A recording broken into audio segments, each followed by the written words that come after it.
Good evening to you. Welcome to Business. Savings and loans companies in financial distress would be allowed to go down. Governor of the Central Bank, Dr. Ernest Addison, disclosed this during a meeting with journalists on a review of the health of the economy.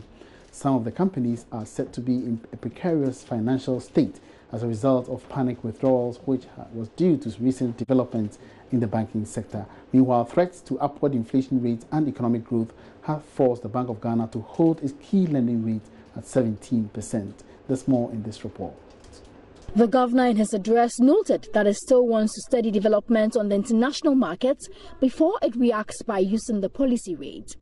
The most recent forecasts at this MPC round show some marginal elevation of the disinflation path, taking into account the possible second round effects of the recent increases in petroleum prices, exchange rate depreciation, effects of recent increases in taxes, and the pickup of global inflation, as well as the effects of tight global financing conditions.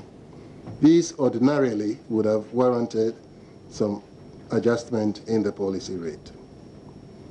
Given these considerations and weighing the balance of risks, the committee decided to keep the policy rate unchanged, but will continue to monitor closely developments in the coming months and take the appropriate policy decisions to address any potential threats to the inflation outlook. The policy rate is the rate at which the central bank lends to commercial banks in the country. It often influences the cost of credit in the country as well as the lending rates of the banks in the country. This is the second time that the policy rate has been kept unchanged since July this year. The rate is the lowest since April 2014. The Bank of Ghana uses the rate to control inflation and the amount of cedis in circulation. On the Ghana cedi, the governor was of the view that the cedi's current performance would have been worse than what we are experiencing if it had not been for the strong fundamentals in the economy. The cedi has performed better than its peers. The South African rand, for example, depreciated over the same period by 15.7%. The Indian rupee depreciated by 10% over the same period. The Turkish lira depreciated by 42%. And the Brazilian real depreciated by 18.32%. And the reason we have depreciated by 7% instead of 42% in Turkey or 18% in Brazil is because we have stronger fundamentals. The chairman of the Monetary Policy Committee, Dr. Ernest Addison, also announced that savings and loans companies that are in financial distress would be allowed to go down. He also gave an indication of the number of commercial banks that are likely to meet the new capital requirement of 400 million cedis by December this year. In terms of the progress report on the recapitalization exercise, I think we have seen further improvements in the numbers of banks that are probably going to meet the 400 minimum capital requirement. If I stuck my neck out on 15 banks as of the last MPC, maybe I can stick my neck up for 19 banks at this round of MPC. So there are improvements.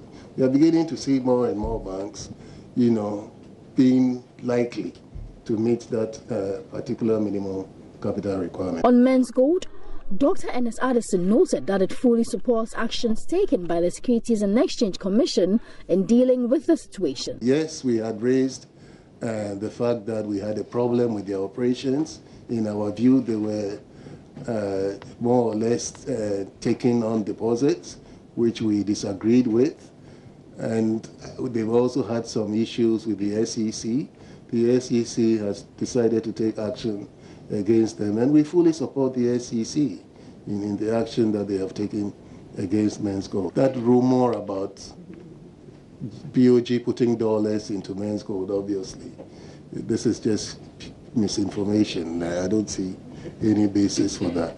The governor also announced that it has approved a 1.2 billion cedi right of non-performing loans of the commercial banks, which should help reduce the loans that banks fear might go bad in the industry. It is believed that this could go a long way to improve credits to businesses, since the high non-performing loans had contributed to high lending rates in the country. The Commissioner General of the Ghana Revenue Authority, Emmanuel Kofi Nti, says the Commission will from next week embark on a full implementation of the excise tax stamp policy. He says this final phase implementation process will involve seizures, confiscation and prosecution of non-compliant members of the public who do not affix tax stamps on their excisable products. At a media briefing this morning, Emmanuel Kofi Nti advised the public to desist from buying any excisable products from the market without tax stamps. The excise tax stamp policy was introduced by the Finance Ministry to avoid the non-payment of the right taxes for alcoholic and non-alcoholic beverages imported, as well as controlling the entry of unwholesome products on the Ghanaian market. The Commissioner General of the Ghana Revenue Authority, Emmanuel Kofi Nti, says this final phase of implementation process will involve drastic punitive measures like seizure, confiscation and prosecution of non-compliant members of the public for failing to affix tax stamps on their excisable products. In a media briefing Monday morning, Emmanuel Kofi Nti advised the public to desist from buying any excisable product without a tax stamp from the market. Enforcement compliance exercise will involve the complete detention, seizure and imposition of the required 300% penalty of the duties and taxes involved on corporates. As I have said on a number of occasions in the past 1 month, whenever I've had the opportunity to speak to the media, I wish to reiterate that the days of impunity about non-compliance with the tax laws are completely over. We wish to convey to the public that they cannot choose and select which of the tax laws they want to obey. All the sanctions enshrined in the law on failure to comply with the affixing of the excise tax stamp will be applied to the letter. I wish to assure the public that it has never been and will never be the intention of GRA to embarrass and harass anybody.